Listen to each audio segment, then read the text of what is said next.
Hello, this is me and I am back again for another day, and today I wanted to talk about emotional stuff.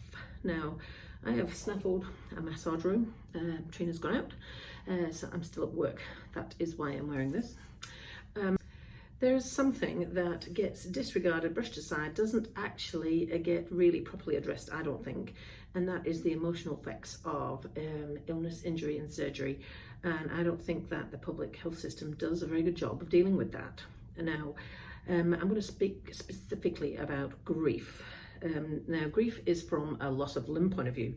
Now, but a grief has got a series of processes, and it can be applied to all sorts of things. And it has a lot bigger effect on your mental health than you think. So there is, if you look at the grief process online, there is a little cycle that you're supposed to go through, and you don't necessarily go through them in this order, but they mention denial, anger, bargaining, depression and acceptance. Now, you might not go through them in that order, you might not go through them in sequentially, but they usually all do feature somewhere. Now, I'm going to go through them from my point of view and how it's been for me. So denial. Now, I never ever had denial because I would say the surgeons had the denial. Right at the very beginning, I knew from a vascular point of view what was at stake at the end, and that was limb loss. I addressed that right from the start, and very early on, whilst I was still in HDU, very unwell, after one of the previous surgeries where they were still trying to save the limb, and they reckoned 80% chance of success at that point, I asked to speak to the limb centre. Now, it actually turned out to be the only time I spoke to the limb centre until yesterday. And I am very glad that I pushed for that, because it armed me with a lot of information that I otherwise wouldn't have known when it actually came to amputation day. Now, I'm someone who likes to know the bigger picture, whereas most of the people like to tell you the next step, and that really frustrates me. Anyway, so let's go back to what I was saying. So I never had the denial because I knew from the start what could happen. The surgeons are the ones that had the denial. They told me, don't be stupid, you don't need to do this, we know we're going to be successful, all this. I know they have to be optimistic, but they absolutely disregarded the fact that this could even be an outcome. And I, unfortunately, was right. I hate being right about that. So denial in this grief process didn't apply to me, but it often can. Denial is when you know what's at stake and you know, this is never going to happen to me sort of thing. But like I say, that didn't apply. So then anger is another one it mentions. Now, anger's where I'm at right now, and I keep coming back to anger. I'm angry about the fact that I mentioned about this problem right back at the beginning. No one listened to me. I'm angry that I continued to mention it all the way along. Still no one listened to me. I'm angry that my GP, who did listen to me, unfortunately didn't get there earlier. I'm not angry at him because he did everything right. He is angry at himself and thinks he didn't. And that's absolutely not right. He was the only one that was my advocate. I'm angry at the whole thing and how it's actually led to this when there was nothing wrong with me and I should not have lost a leg.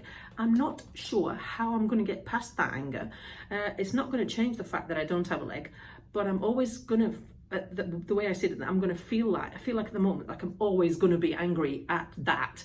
I don't know whether justice would help or not. You know, I've got a couple of things in the pipelines that I'm thinking about doing to try and get some justice for that, and to try and make sure that this doesn't happen to anyone else. But that said, I've spoken to 5 or 6 more other people already that this sort of thing has happened to, and it tends to be a vascular related mishap. And I find that absolutely disgusting. And that makes me angry. So anger, that's where I'm sitting right now. And I'm trying not to let it consume me. And I'm going to come back to that in a moment.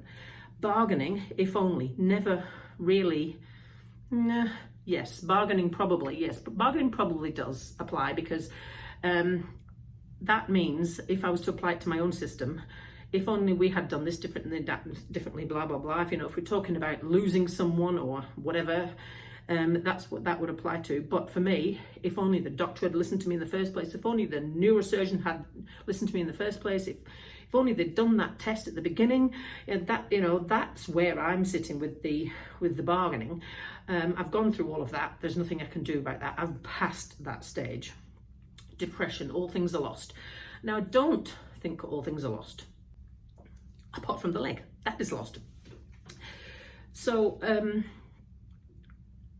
I suppose you would always have an element of depression when it comes to this sort of thing, and it's not a word that people like to use to describe themselves, but you can't go through something like this and not have it affect you. That would be abnormal, and it has affected me. I put out the positive vibe, and I do look for the positive spin on everything. I'm the go-getter, I'm going to prove you wrong, I'm going to find the solution, I'm that person. But there is a small part of me that does feel really crap about this, and there are days when I will just cry, and there are days when I'll be raging, and that's all part of the depression. And it's okay to feel like that. That's what makes us human. And then we have to get the acceptance and finding the pathway forwards. Now, I'm trying to find a pathway forwards, but and I have to accept it. I've got no choice, but I'm not totally sitting there yet. If this was a systematic process where you exit out the other end, I'm not sitting there yet, because I haven't denied it. I'm still angry. Past the bargaining, but I'm still angry, and I'm still a bit naffed off about the whole thing. But I am trying to find a way forward. So 2 of those things are still in the back of my mind, which I suppose is stopping the 3rd one from completely progressing. So that's it in a nutshell from my point of view, from a limb point of view. But what I don't want you to do, if you're having some type of problem at the moment, is to let yourself get consumed in any one of those steps. You must always look forwards, and the one that keeps me grounded and looking forwards is the finding a pathway forwards. I'm a solution-based person. I need to have a solution. So I've looked up the paratriathlon rules. I've contacted Paratriathlon New Zealand. I've contacted 2 race organisers. Had a plan for a race before they chopped it off. I'm a solution person, and you must drag yourself out of that depressive state and find yourself a solution, a little light at the end of the tunnel. Something that I was talking to someone about today was a de-stress. So for me, de-stressing was always exercise. I'm having a real big problem with that at the moment, because I can't de-stress, because I can't exercise. And that is really, really getting to me big time. So I'm going to have to find another way to do a de-stress, and I'm not entirely sure what that is.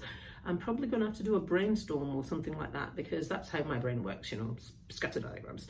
So I'm going to have to think about that. So de-stresses, if I'm going to give you a task to do today, what are your de-stress techniques? Give me a list, because I'm not sure that I've got a list. I've got 1 item. I will go swimming or cycling, and I can't do either very well at the moment, and it's not really satisfying me. So that's where I'm sitting at. So if you want a job to do today, I want a list of all your de-stress techniques when you're in a pickle and you're trying to get past that. So my summary for you today: do not underestimate the power of stress and what it does to you. Ask, are they okay? Ask for help if it's you, and acknowledge that it's okay to not be okay. So I hope that has been helpful, and I will be back tomorrow, right as in the middle of the recording of this. I have had another piece of exciting news.